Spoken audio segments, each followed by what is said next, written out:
మీ పేరండి? గీతా దయాకర్ అండి. మీరమ్మా? డాక్టర్ గీత. డాక్టర్. ఓ MBBS doctor? లేదు, డాక్టరేట్. డాక్టరేట్. మీరు ఏం చేస్తుంటారు? లైక్ నేను ఎన్జిఓ అండి. మీ ఇద్దరు ఒకే ఆర్గనైజేషన్? లేదు, వేరే వేరే. మీరు వాళ్ళకి రిలేటెడ్ అండి? నేను రిలేటెడ్ కూతురు అయితే అన్న కూతురు. ఓ అవునా. నేను కూడా కోడలు అవుతాను. Okay okay. ఇప్పుడు ఏంటంటే ప్రథమంగా వాళ్ళిద్దరు ఒకళ్ళొకరు బ్లేమింగ్. ఈయన ఏమంటారంటే ఆమెకి ఏమో ఎఫ్ఐఆర్స్ ఉన్నాయంటారు, ఆవిడేమో నాకేమీ లేవు ఆయన అనుమానిస్తారు అంటున్నారు. అది ఎంతవరకు నిజం అబద్ధం చెప్పండి. మీకు ఏమైనా తెలుసా ఆవిడకి ఏమైనా ఎఫ్ఐఆర్స్ ఉన్నాయన్న విషయం మీకు తెలుసా? లేకపోతే ఈయనకి అనుమానం ఉన్నది అన్నది మీకు తెలుసా? లేదు మేడం. ఒకటి ఏంటంటే తను గడప దాటి బయటికి వెళ్ళినప్పుడు ఒక రకమైన బాధ. మాకు బయటికి వెళ్ళడం అంటే ఉద్యోగానికి వెళ్ళినప్పుడు కాదు, ఇల్లు ఇక్కడ అంటే ఆమె ఉద్యోగం అంత దూరంలో ఉంటది, దానికి పెద్ద విషయం కాదు. మేమందరం జాబ్ చేసుకునేటోళ్ళమే. ఒక ఎన్జిఓ అంటే పిల్లల్ని వదిలేసి బయటికి వెళ్ళిపోయినప్పుడు అతను మాట్లాడే దాంట్లో ఎన్ని అర్థాలు ఉన్నాయో మేము చూడలేదు. కానీ నువ్వు వెళ్ళిపోయినప్పుడు ఆ 20 రోజులు వెళ్తున్నావా, 1 month వెళ్తున్నావా, 2 months వెళ్తున్నావా, దాని ప్రభావం పిల్లల మీద పడ్డప్పుడు మాకు కొంచెం తన మీద కోపం వస్తూ ఉంటుంది. ఈయన విషయంలో కూడా మేము ఎన్నో సార్లు ఈయననే మేము తిట్టాం. ఎందుకంటే చూడు మామయ్య, ఎందుకు ఇంకా మీకు ఈ అనుమానాలు ఏంటి, ఇదంతా ఎందుకు మీకు, నువ్వు చూసినావా, నువ్వేమైనా చేసినావా, నువ్వేమైనా చూసావా, వెళ్ళావా, ఎందుకు ఇట్లా మాట్లాడుతాడు, నీకు తెలియదు కోడలా, నువ్వు నోరు మూసుకొని ఉండు, కష్టం చేస్తుంది, పిల్లల్ని చాస్తుంది, నీ వంతు నువ్వు ఏం చేయాలనుకుంటున్నావో అది చెయ్యి, అంతేగాని నువ్వు ఏది మాట్లాడొద్దు, పిచ్చి పిచ్చి మాట్లాడొద్దని మేము అత్తన్నే అంటాం. కానీ ఒక కోడలి పిల్లని మేము ఏం అనం. నేను కోడలనే, తను కోడలే. ఊరు మొత్తం కూడా ఆ అమ్మాయిని ఎప్పుడు పల్లెత్తి మాట అనలేదు. అమ్మాయి అట్లా మెదలుకుంటాడు. ఆవిడ సైడ్ మీకు తప్పు అనిపిస్తున్నది, మాట్లాడితే ఇల్లు వదిలేసి వెళ్ళిపోవడం అదొక్కటే తప్పు మేడం, వేరే ఏమీ లేదు. రైట్. మీరేం చెప్పాలనుకుంటున్నారు? ఏం లేదు మేడం, వాళ్ళ ఇద్దరు కలిసి ఉండడం మాకు ఇష్టము. Okay, very good. So very good. మీరు చెప్పింది చాలా కరెక్ట్ మాట. ఇల్లు వదిలి వెంట ఎంత గొడవలు వచ్చినా పిల్లల్ని భర్తను వదిలేసి ప్రభావం పడకుండా చూసుకుంటే బాగుంటది. కొంచెం మధ్యవర్తుల ద్వారా వీళ్ళ గొడవలు వస్తున్నాయి మేడం, పిల్లలు మేడం, మెయిన్ పిల్లలు. ఇప్పుడు తను తిట్టితే నీకు కోపం కాదు, 10 మందితో నిలదీసి నువ్వు ఏం చేయాలనుకుంటే చెయ్యి, కానీ ఇంట్లో ఉండి చెయ్యి. అంటే ఇప్పుడు మీ ఇంట్లో మీ కుటుంబాల్లో మీ కుటుంబంలో మీరు అమ్మాయిని జాగ్రత్తగా చూసుకొని ఉంటే అమ్మాయి రోడ్డు మీదకి రాదు కదా. 3 పిల్లల్ని పెట్టుకొని ఏ ఆడది కూడా రాదమ్మా. మీరు కూడా ఒక స్త్రీని, అమ్మాయి ఒక స్త్రీని. ఏ ఆడది కూడా కావాలని గొడవ పెట్టుకోవాలనో, లేకపోతే 43 ఏళ్ల వయసులో ఆవిడ ఎవరన్నా లవ్ చేసి వెళ్ళాలనో ఇలా షోకి రాదు. అలాగని ఈయన రైట్ అని నేను ఒప్పుకోను. ఈ పరిస్థితి వచ్చిందంటే అది ఆ అమ్మాయిది ఒక్కతే తప్పు కాదు, అందరిది తప్పు ఇక్కడ. సరే, ఆవిడ మనసులో ఏమున్నదో ఆవిడ బాధలన్నీ ఆవిడ మాకు చెప్పింది. అందులో ఆవిడ ఎన్ని కల్పించుకుంది, లేకపోతే ఎన్నిటికి ఆవిడే కారణం. ఇప్పుడు మనం పడే కష్టాలకి చాలా వీటికి మనమే కారణం అవుతాం. మనం చేసిన తప్పులే మనకు కొడతాయి. సో అలాగ ఆవిడ చేసిన తప్పుల వల్ల ఆవిడ కూడా చాలా అనుభవించింది. సో అవన్నీ చెప్పుకొని ఇప్పుడు నాకు ఎలాంటి ఒక పరిస్థితి వచ్చిందంటే, నాకు వద్దు, నా భర్త వద్దు, నా జీవితం వద్దు అనే పరిస్థితి నాకు అనిపిస్తుంది. అది నేను రైటో రాంగో నాకు తెలియదమ్మా. మీ దగ్గరికి ఎందుకు వచ్చానంటే, ఒక భార్యగా నేను తప్పు చేస్తే మీరు చెప్పండి, నేను సరిదిద్దుకుంటా, నేను బాగా ఉండాలని అనుకుంటున్నా, నాకు ప్రశాంతత కావాలి, నా పిల్లలు బాగుండాలి, అదే ఆవిడ చెప్పింది. సో ఆవిడేమి నేనేదో అయిపోతానో, నేను వదిలేసి వెళ్ళిపోతానో, నా పిల్లల్ని వదిలేసి వెళ్ళిపోతానో, నా మొగుడిని వదిలేసి వెళ్ళిపోతానో, లేకపోతే నా మొగుడు అట్ట అంటాడు అలాగే. ఇంకొకటి, మీ ఆవిడ అత్తగారి గురించి ఆవిడ ఒక మాట అనలేదు, చెప్పిందంతా. లేకపోతే ఆవిడ మీ కుటుంబం గురించి మాట్లాడలేదు, మీ గురించే చెప్పింది.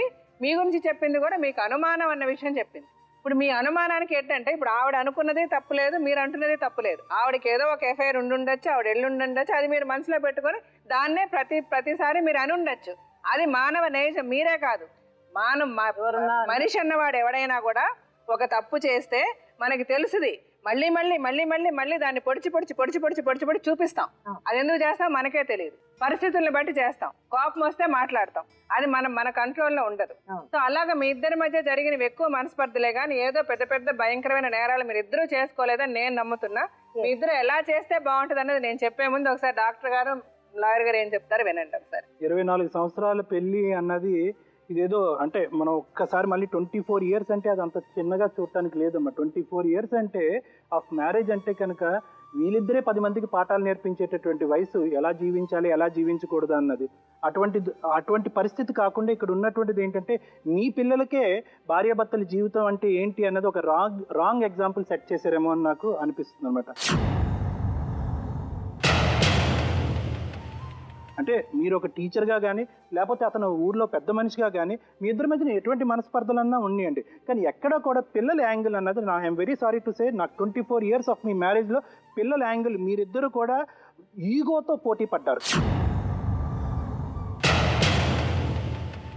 కేవలం ఎవరు గెలుపొందుతారు అనేటటువంటి అంశం మీదే పోటీ పడ్డారు తప్ప ఇక్కడ పిల్లలు ఓడిపోతున్నారని చెప్పి ఎక్కడ గమనించకపోవటం ఇక్కడ ఈ రోజు ఈ ఎపిసోడ్లో చాలా ముఖ్యమైనటువంటి అంశం.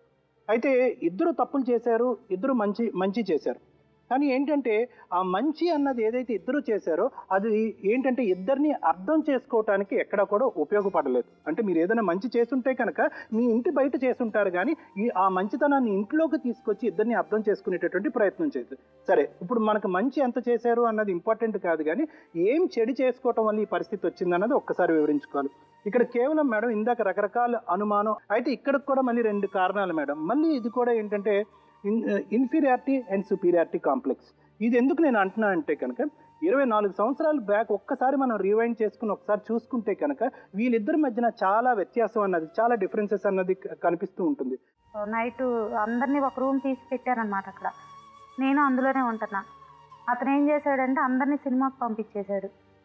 సినిమాకి వెళ్ళిపోయిన తర్వాత అతను వచ్చి ఇట్లా పాడు చేసేసాడు మేడం నైట్ టైంలో. ఆమెనే ఫోర్స్ గా నా దగ్గర వచ్చింది మేడం. ఇవాళ వస్తున్నాయి ఆ మాటలు అవి.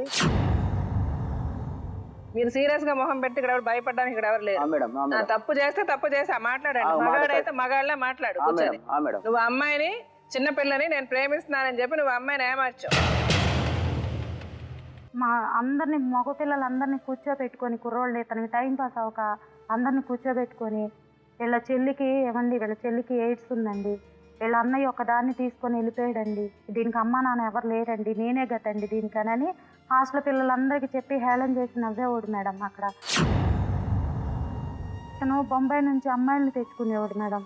బొంబాయి నుంచి అమ్మాయిలు తెచ్చుకొని వాళ్ళ ఫ్రెండ్స్ దగ్గరికి పంపించేవాడు అంట. ఇది న్యాయధర్మం, ఇది న్యాయస్థానం, ఇది దేవుని స్థానం, ధర్మంగా మాట్లాడు. మేడం గారు ఏమన్నారు, తప్పు అయితే తప్పు ఒప్పుకోమని. అంటే ఇష్టంగా నీతో కాపురం చేశాను కానీ తాళి కట్టించుకొని అన్నాను, ఉంచుకున్న దానికి లాగా ఉంటానని చెప్పాను. నువ్వు ఎన్ని చెప్పినా ఇంక నేను వినను, ఏది నాకు చెప్పొద్దు, నువ్వు పద్ధతి కాదు, వద్దు, నేను వినను. మధ్యదారులు ఏంటి మేడం, నేను వెళ్ళకపోతే వాళ్ళ నాన్న చనిపోయినప్పుడు నేను వెళ్ళకపోతే అతను వేరే పెళ్లి చేసుకునేవాడు మేడం. వద్దు వద్దు వద్దు వదులు.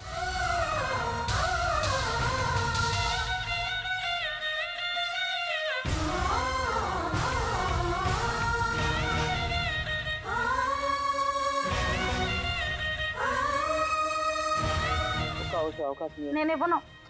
నాకు ఇంక నేను ఒక్క రోజు కూడా నీతోటే నేను గడపలేను.